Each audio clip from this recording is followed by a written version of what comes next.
Hi! Hello! నమస్తే. ఈసారైతే మేము కీసరగుట్టకి వెళ్తున్నాము. ఇది హైదరాబాద్‌లోనే ఉంది. ఎంట్రన్స్‌లో ఇది పెద్ద నంది కనిపిస్తుంది మనకు.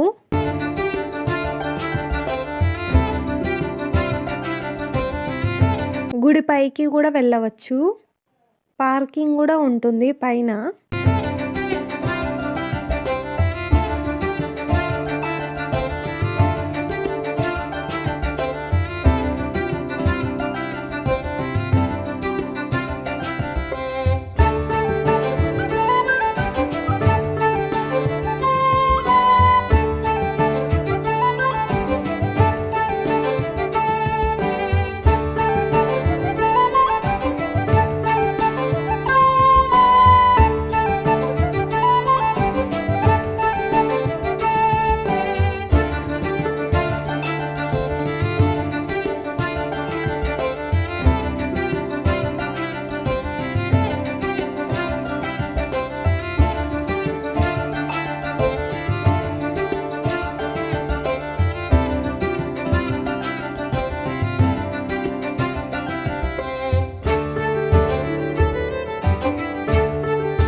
లొకేషన్ కావాలంటే డిస్క్రిప్షన్‌లో పెడతాను చూడండి.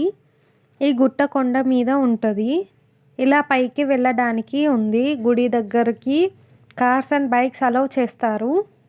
నార్మల్‌గా శివాలయం వెళ్తే శివుడు ఉంటాడు. కానీ అదే ఒకవేళ రాముని గుడికి వెళ్తే రాముడే ఉంటాడు. కానీ ఇక్కడైతే శివుడు, రాముడు, ఆంజనేయ స్వామి, గణేశుడు ఉంటారు. అంటే ఆల్మోస్ట్ ఈ ఒక్క బొమ్మ స్టోరీ మొత్తం చెప్పేస్తుంది. ఇదైతే శివుంది రథము. శివయ్య వాహనం నంది మీద సవారీ చేస్తాడు. నంది పైన ఉత్సవ విగ్రహాలను బ్రహ్మోత్సవాలు అప్పుడు మొత్తం ఈ రథం పైన తిప్పుతారు. చాలా పాత గుడి ఇది. రెనోవేట్ చేశారు ఇప్పుడైతే. మేమైతే కార్తీక మాసంలో వెళ్ళాము. చాలా బాగుంది గుడి అయితే.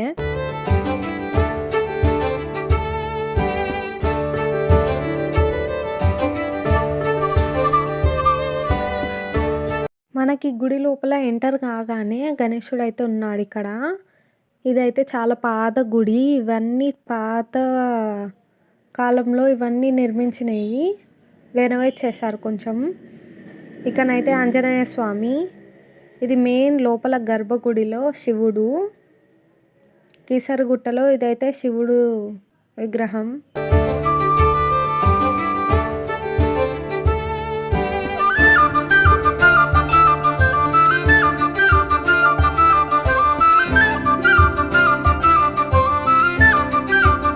బయటనైతే కుమారస్వామి విగ్రహం ఇది. ఇక్కడనైతే పక్కన దుర్గామాత కూడా ఉంటుంది. చాలా బాగున్నాయి విగ్రహాలు. ఈ శివునికి అయితే ఒక స్టోరీ ఉంది చెప్తాను. రాముడు, సీతమ్మ, ఆంజనేయ స్వామి వీళ్ళందరూ అరణ్యవాసంలో ప్రయాణం చేసుకుంటూ ఇక్కడ ఈ గుట్టని చూసి ఆగినారన్నట్టు. ఇక్కడ శివలింగంని ప్రతిష్ఠించితే చాలా బాగుంటుంది కదా అని అనుకుని రాముడు వెంటనే హనుమాన్కి చెప్పాడు, నువ్వు కాశీకి వెళ్ళి మంచి శివలింగాన్ని తీసుకురా, మనం ఇక్కడ పూజలు చేద్దాము. వెంటనే హనుమాన్ కాశీకి వెళ్ళిపోయాడు. అక్కడ కాశీనగరంలో లింగాలన్నీ కనిపించాయి. ఈ లింగాలన్నీ ఉన్నాయి. మా స్వామికి ఏది నచ్చుతుందో అని కన్ఫ్యూజన్లో ఉండే. ఏమి చెయ్యాలో తెలియక అర్థం కాక వెంటనే ఆంజనేయ స్వామి కనిపించిన 101 లింగాలు అన్నీ అట్లనే ఎత్తుకొని తీసుకొని వచ్చేసాడు. రాముడు సాయంత్రం లోపు పూజ చేయాలని అనుకుంటాడు. కానీ హనుమాన్ ఇంకా రాలేదు. సాయంత్రం సమయం అవుతుంది. నేను పూజ చేయలేక ఉండలేను. రాముడు శివుణ్ణి కోరుకుంటాడు. నేను పూజ చేద్దామంటే లింగమే దొరకట్లేదు అని కోరుకుంటూ ఉంటాడు. వెంటనే శివుడే ప్రత్యక్షమవుతాడు. లింగ రూపంలో అయినా ఇక్కడ వెలిసిండు అని అంటాడు. కీసరగుట్టలో స్వయంగా ఆ శివుడే వెలిశాడు అని రాముడు అంటాడు. పూలతో మంచిగా అలంకరించి పూజ చేస్తాడు రాముడు. అప్పుడే హనుమంతుడు ఆ 101 లింగాలను తీసుకొని వస్తాడు. హనుమంతుడు అంటాడు, నీకేది నచ్చిందో తీసుకో స్వామి, నేను మళ్ళీ కాశీలో పెట్టి వస్తాను మిగతా లింగాలన్నీ అని చెప్తాడు. రాముడు అంటాడు, హనుమ శివుడే ప్రత్యేకంగా వెలిసినాడు, పూజ అయిపోయింది అని చెప్తాడు. హనుమానికి కోపం వచ్చి లింగాలను ఆ తోకతో ఇసిరేస్తారు. అవి ప్రతిష్టమవుతాయి కీసరగుట్టలో. అవి హనుమంతుడు ఇసిరేసినా కానీ అక్కడ లింగాలు అన్నీ కీసరగుట్ట పైన ప్రతిష్టమవుతాయి. అవిటికి కూడా పూజలు అవుతాయి స్పెషల్ డేస్లో. హనుమాన్కి రాముడు చెప్తాడు, వచ్చే జనరేషన్స్లో కూడా దీన్ని కేసరిగిరి అని పిలుస్తారు, శివుడిని దర్శనం చేసుకుంటారు అందరూ అని చెప్తాడు.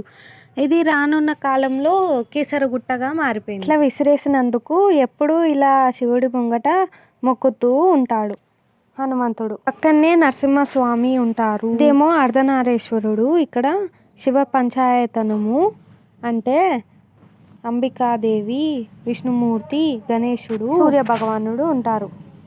ఇక్కడనేమో రాముడు, లక్ష్మణుడు, సీతమ్మ, ముంగట ఆంజనేయ స్వామి.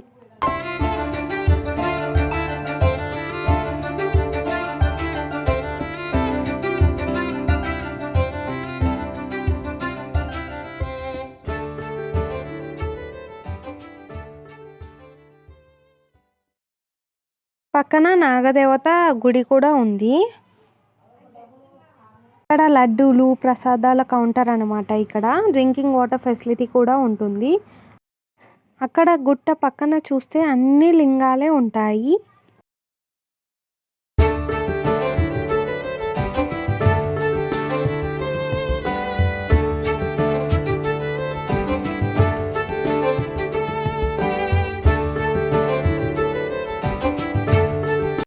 ఈయన క్షేత్ర పాలకుడు కాబట్టి ఈయనకి సపరేట్గా ఇట్లా బయట కూడా గుడి కట్టి ఇట్లా పెట్టారు.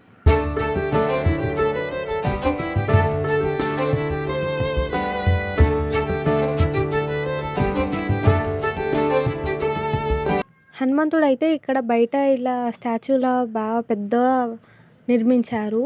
చాలా బాగుంది. మీరు కూడా విజిట్ చేయండి. కీసరగుట్ట శ్రీ రామలింగేశ్వర స్వామి టెంపుల్.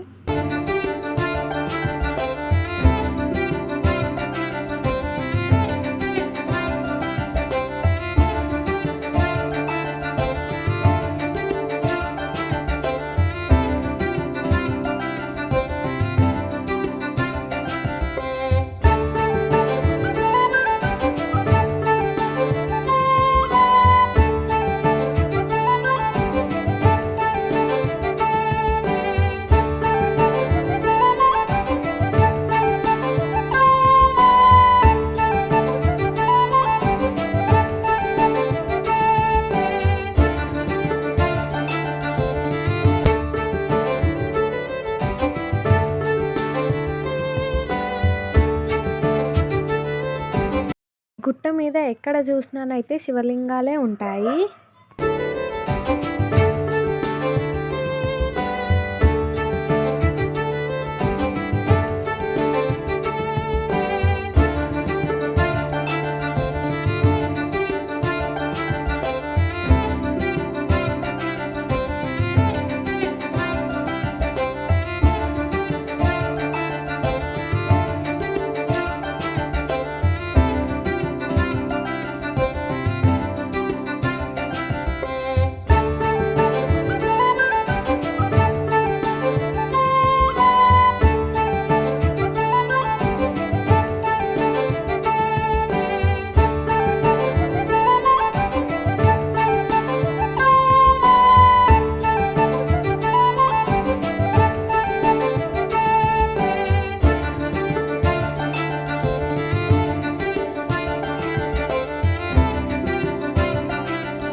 కీసరగుట్ట దర్శనం చేసుకున్న తర్వాత వచ్చేటప్పుడు ఇక్కడ అమ్మవారి గుడి కనిపించింది. చాలా బాగుంది. ఇక్కడ పీస్ఫుల్గా ఉంది. అందుకే ఇక్కడ మొక్కుకొని ఇక్కడ పిక్నిక్లా కొంచెం లంచ్ చేద్దామని అనుకున్నాము.